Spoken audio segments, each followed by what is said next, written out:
আমাদের গ্রামের মধ্যে বিশেষ করে যখন বৃষ্টি আসে,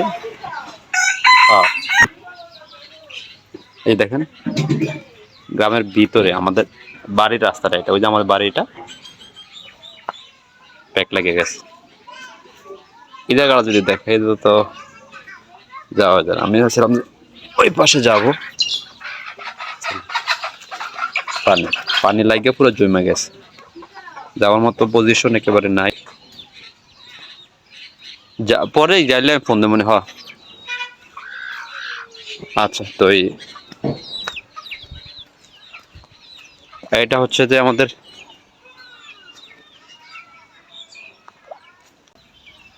এবার খনন করা হয়েছিল, অবশ্য আমার জন্মের আগে এটা খনন করা হয়েছিল, আর এবার পুনরায় আবার বিকু দিয়ে খনন করছে।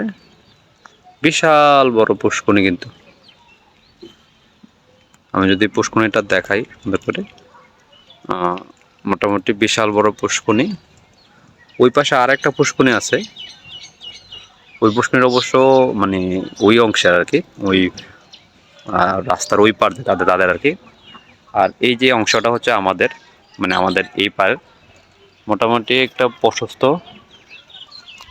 ভালো প্রশস্ত হয়েছিল আর কি। বালি মাটিতে অবশ্য বাঁধছে, তো বিকুতে বাঁধছে, তো অনেক মাটি ফাঁকা আছে, যাইতে হয়তো সমস্যা হতে পারে।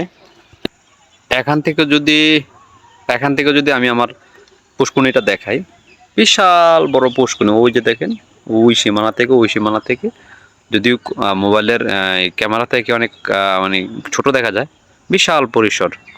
মানে এই বড় দিঘিটার নামে, এই যে দিঘিটার বড় বিশাল এই একটা পার্ট, ওই দ্বারা আর একটা দেখাইতেছে, ওইটা হচ্ছে একটা পার্ট আর কি। এই দুইটা পার্ট একসাথে ছিল, আর এই দুইটা পার্ট একসাথে হওয়ার কারণে এটা হচ্ছে আন্দির পাড়। মানে আমাদের এলাকায়, মানে কুমিল্লার এই অঞ্চলের এলাকায় বড় পুকুরকে বলা হয় আন্দি বলা হয় আর কি। তো এই বড় পুকুরের নাম অনুসারে এই জায়গাটার নামকরণ করা হয়েছে আন্দির পাড়। এই যে একটা পার্ট, ওই যে রাস্তা আছেন, ওই রাস্তা থেকে এই একটা পার্ট, মানে এটাকে এবার ভাগ করা হয়েছে, ওইটা হচ্ছে অর্ধেকটা পার্ট, এটা হচ্ছে অর্ধেকটা পার্ট। এই দুইটা মানে ভাগ করা হয়েছে, মানে আমাদের সুবিধার্থে এটা পাঠ করা হয়েছে। এই দুইটা একসাথে ছিল আর কি। ওই এত বড় পুষ্করণী আমাদের এই 2-4-5টা গ্রামের মধ্যে নাই। তাই বিদায় এই দুই এত বড় দিঘির কারণে এই যে এর নামকরণ করা হয়েছে আন্দির পাড়। ওই যে তারা একটা আন্দির পাড় গ্রাম চাচ্ছে মূলত, যে তাদের ফ্যামিলি কয়টা হবে, 60 থেকে 70টা ঘর হবে। এই তারা একটা নিজস্ব গ্রাম দাবি করতেছে এই পুষ্করণীটার নাম অনুসারে আন্দির পাড়। তারা একটা আন্দির পাড় গ্রাম এখন মানে লিখতেছে আর কি, অলরেডি তালিকাভুক্ত হয়ে গেছে। ওইটা আমাদের কাটছে বিধে ওইটার মধ্যে কোনো কচুরিপানা কিছু নাই, আর এটা যে কাটে নাই এটার মধ্যে কচুরিপানাগুলো রয়ে গেছে, প্রচুর কচুরিপানা হয়।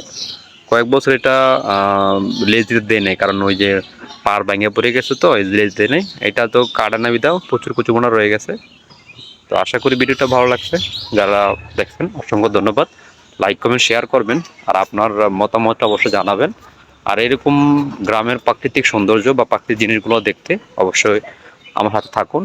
চ্যানেলটাকে সাবস্ক্রাইব করে অল বাটনে ক্লিক করে রাখবেন, যাতে পরবর্তী ভিডিও নোটিফিকেশন আপনার কাছে সহজে পৌঁছে যায়। ভালো থাকবেন, আসসালামু আলাইকুম।